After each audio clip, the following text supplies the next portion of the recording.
ibsa gaaddisa hooggansa Oromoo nuti hogganoonni dhaabbata siyaasaa Oromoo ji'a 5f marii addaan hin citin taasisaa turre. Marii keenya kun seenaa akka dhaabbata siyaasaa fi akka Oromootti keessa dabarre wal yaadachiisuu dabalata. Akkasumas haala har'a jiru jalatti ummatichi carraa akkamii akka qabu wal bachiifnee jirra. Dabalees balaa ummata keenya irratti yeroo ammaa duumessaa'ee jiru ilaallee jirra. Waan hunda caalaa dantaa ummata Oromoo irratti ejjennoo waloo irra geenyee fi safuu fi laguu jaarmayaaleen siyaasaa Oromoo hariiroo waliin qaban irratti ittiin masakamuu qaban irratti walta'iinsa irra gahuu keenya mallattoo keenyaan mirkaneessinee jirra. Mariin keenya har'aa fulbaana 22/2012 qabxiiwwan armaan gadiitti tarreeffaman irratti walta'iinsa irra gahuu kan xumurame ta'uu beeksifna.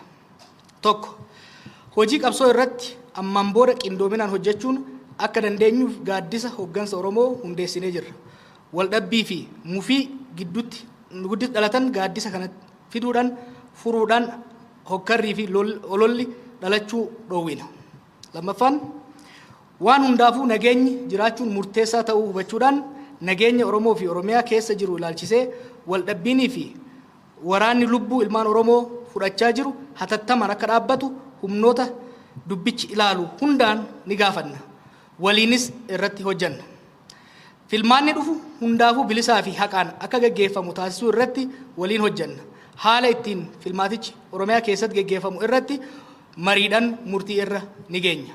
Dhumarratti irreechi hora Finfinnee waggoota 150 booda kabaju kun bu'aa injifannoo qabsoo Oromooti. Kanaafuu uummanni keenya ayyaana kana nagaa, jaalalaa fi tokkummaan akka kabajatu hawwina. Gadaan gadaa nagaaf misoomaati. Gaaddisa hooggansa Oromoo fulbaana 22/2012. Amma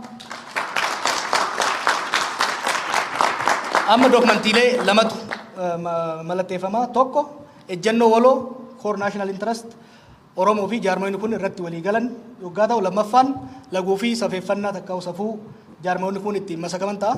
Sirna mallattootti ceena.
Abiy Ahmed muummicha ministeera Itoophiyaa guyyaa har'aa nu jidduutti argamuu keessaniin gammachuu daangaa hin qabnetu nutti dhagahame.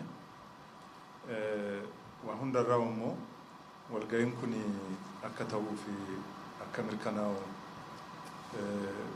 gargaarsa isin nu gootan hundumtuu asin nu gaheera jechuun nan danda'a. Maaliif akka wajjin mari'annetti rakkinni Oromoo keessa jiru rakkina keessan akka ta'e haasofne kanarraas hooggantoota Oromoo kana walitti fidnee akka mari'annu rakkinuma nu jidduu jiru kun maalinni akkamitti dhalate nurraa utaree akkamitti karaa uummata keenyaa deemuu danda'e kan jedhu kanatti akka mari'annu isinis waan karaa nu argisiiftanii eeyyamas nu kennitaniif baay'een isin galateeffadha. Taayitumaan isin galateeffadha dhiiga manaa godha. Maaliitu qollee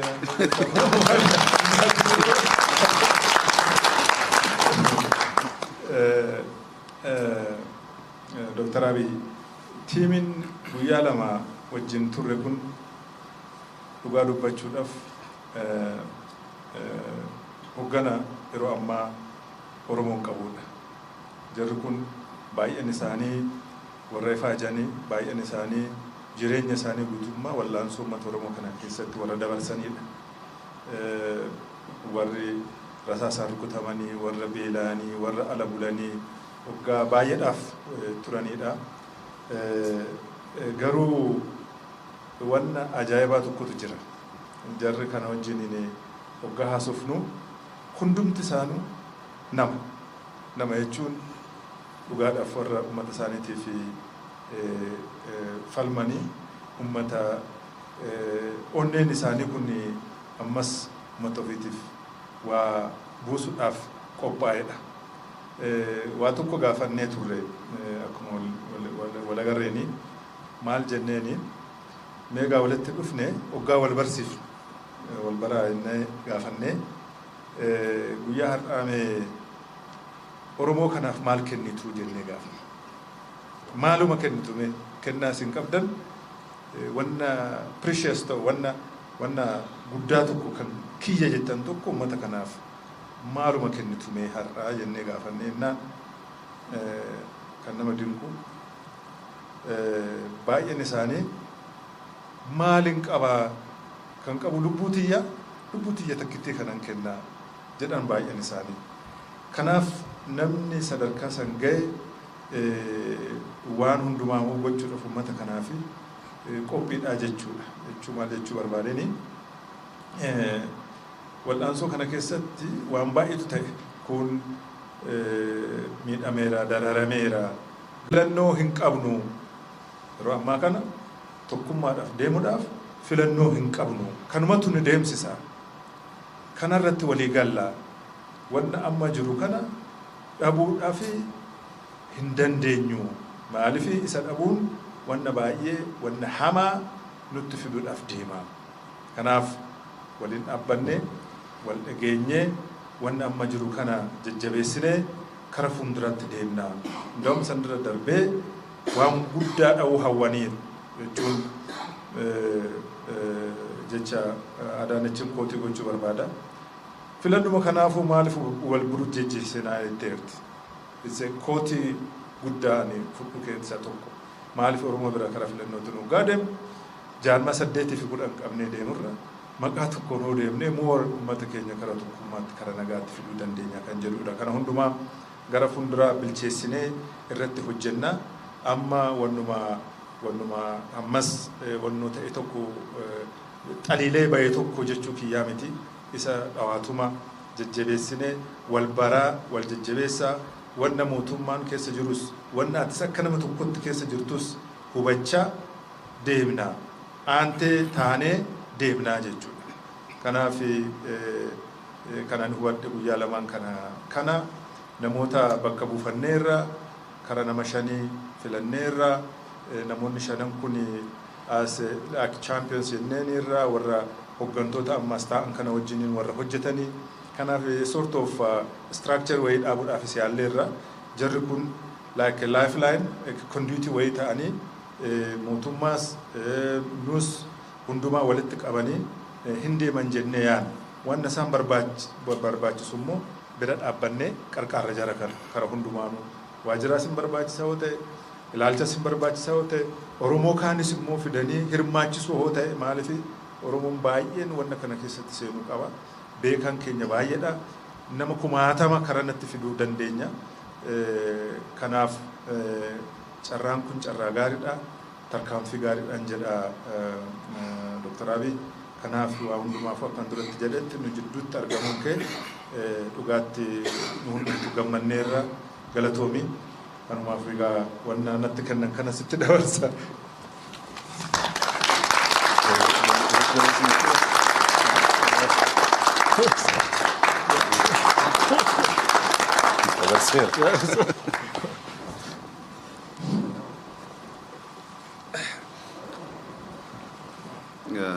Kabajamoo Abbaa Warraa, kabajamtoota jaalawwan, anis guyyaa har'aa marii keessan kana irratti argame yaada waa'ee marii kanaa, waa'ee yaa'ii kanaa kan hin qabu isinii qooduu danda'u baay'een gammada.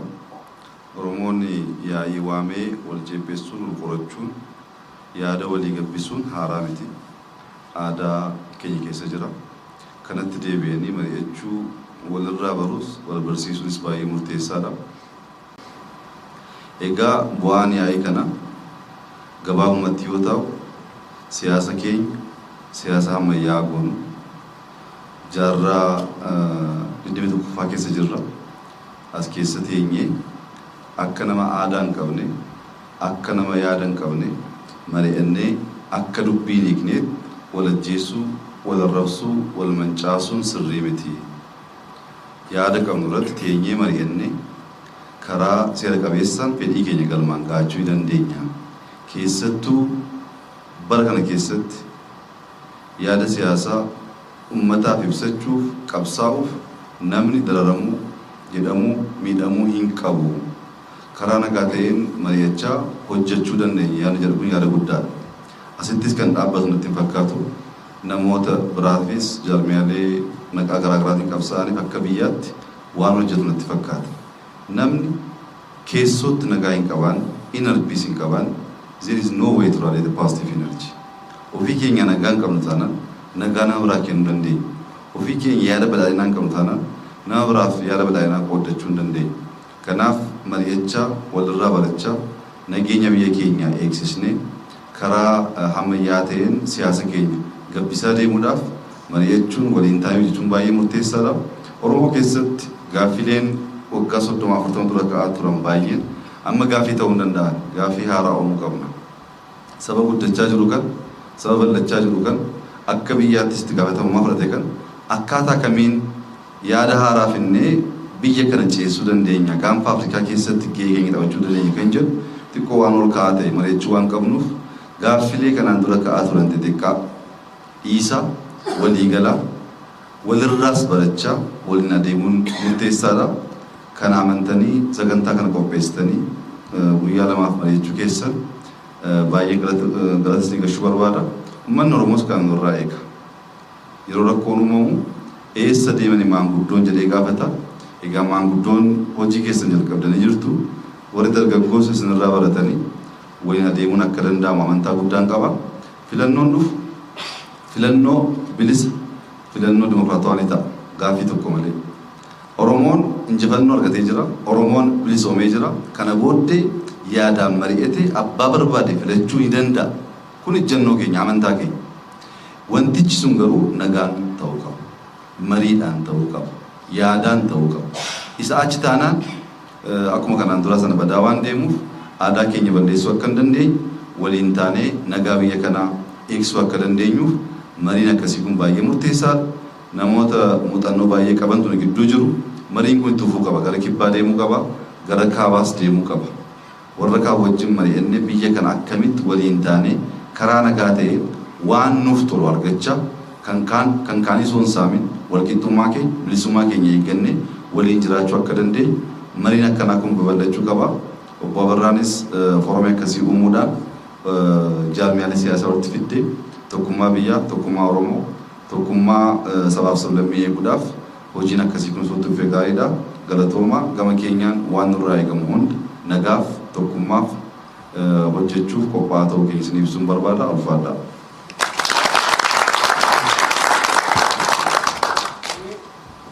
Galatooma jennaa muummicha ministeeraa geggeessinee